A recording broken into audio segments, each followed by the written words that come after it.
Alam niyo mga kaibigan, habang ako po ay nanonood sa YouTube, meron po akong napanood na debate, isang paniniwala ng OSAS ang isa sa mga ah, nakipag-debate. Hindi ko lang alam kung ano po masasabi po ninyo. Sa akin kasi, para sa akin, katarantaduhan yung ganitong klasing pagsagot at aral. Isang kawalan ng pagkaunawa sa banal na kasulatan. Narito po mga kapatid, panoorin natin.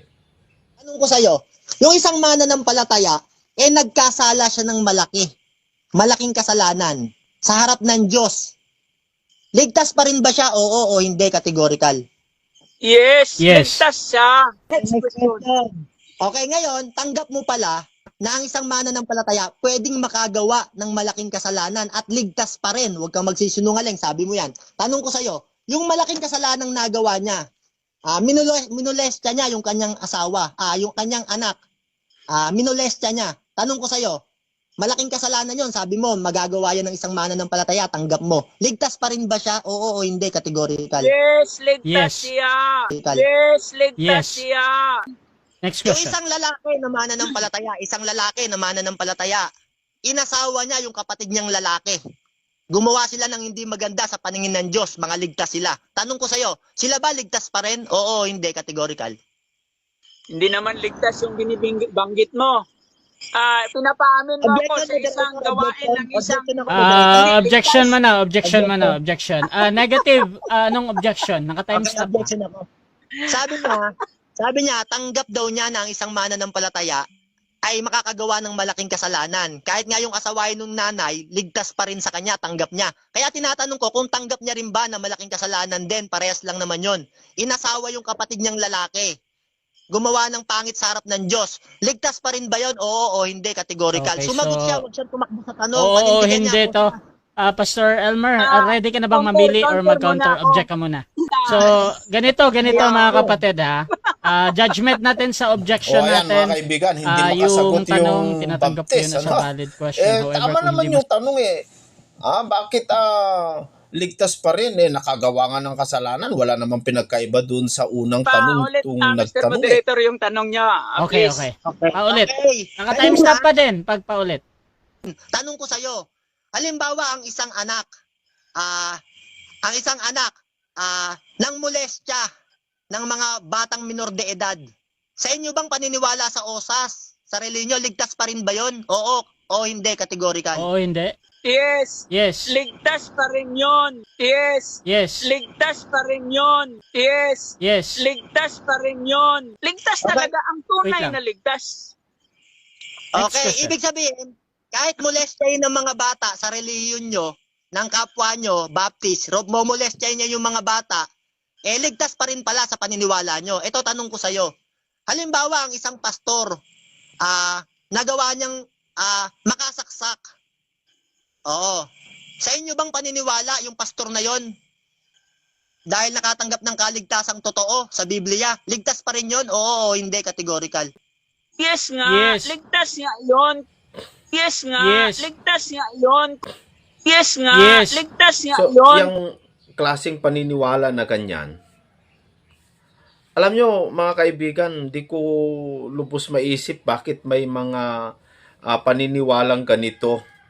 Ito siguro yung isa sa mga gamat ni Satanas na kumalat sa buong daigdig para mapalaganap yung katarantaduhan ni Satanas. Kasi mababait naman ng mga taong ito, magaganda naman kung magsalita, pero yung kanilang aral ay talagang labag sa Biblia. Hindi ko po talaga maano mga kaibigan.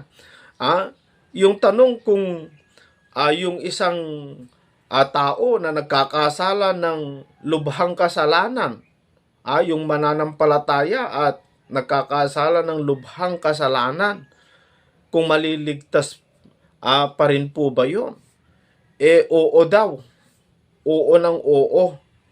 Alam nyo mga kaibigan, kaya maraming mga miyembro, mga mananampalataya ngayon, naging kampante sa kanilang pananampalataya, nagiging kampante sila sa pagpunta lamang po nila doon sa kapilya, kasi wala naman pong mabigat na responsibilidad na kanilang napapakinggan dahil sa ganitong klaseng paniniwala na okay lang, magkasala ka, walang problema, basta mananampalataya ka na sa Diyos o tinanggap mo na si Kristo bilang tagapagligtas, kahit magkasala ka na ng magkasala, ligtas ka pa rin. Yun ang paniniwala nila. Kaya yung mga tao, kampante.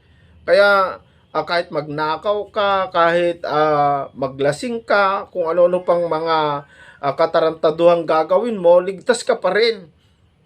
Ganun ang paniniwala nila. Matindi mga kaibigan. Kaya yung mga tao ngayon ay kampante. Di bale, ako'y nananampalataya na at miyembro na ako ng ganitong iglesia, okay na. Walang problema sa amin yan. Hindi ganyan ang paniniwala namin. Yun ang ano nila. Maganda sana kung hindi sila nanghihikayat ng mga tao, maraming mapupunta sa impyerno kung ganitong klaseng pananampalataya mga kaibigan Ewan ko lang kung ano po masasabi po ninyo dito, pero para sa akin, hindi ko po matanggap yung ganong klaseng pananampalataya na kahit anong gawin mo, ligtas ka pa rin. Alam nyo mga kapatid, sabi nga ni Pablo, na tayo'y magpatuloy. Doon po sa Filipos chapter 2, verse 14, pababa, kung basahin mo ay kailangan magpatuloy ka magiging ilawan ka sa mga taong liko. Kung kapareho mo naman yung tao, ano ba naman klaseng paniniwala yan, mga kaibigan? So, dito makikita natin na sana lamang po yung ganitong klaseng paniniwala ay maging maingat po tayo, mga kababayan. Dahil sabi po ni Pablo doon po sa Roma 16:18 na ang mga ganitong klaseng tao ay hindi naglilingkod sa Kristong Panginoon, kundi sa kanilang sariling tiyan, na dinadaya ang mga taong walang malay sa pamamagitan ng kanilang mabubuting pananalita at magaling na pagtatalumpati. Ganun po sila, mga kaibigan, mga babayan. Mag-ingat po tayo sa ganitong klaseng pananampalataya. Sana po ay nagkaroon tayo ng pagkaunawa dito. Makikita natin yung gusto ko pong ipakita sa lahat. Hanggang sa muli po.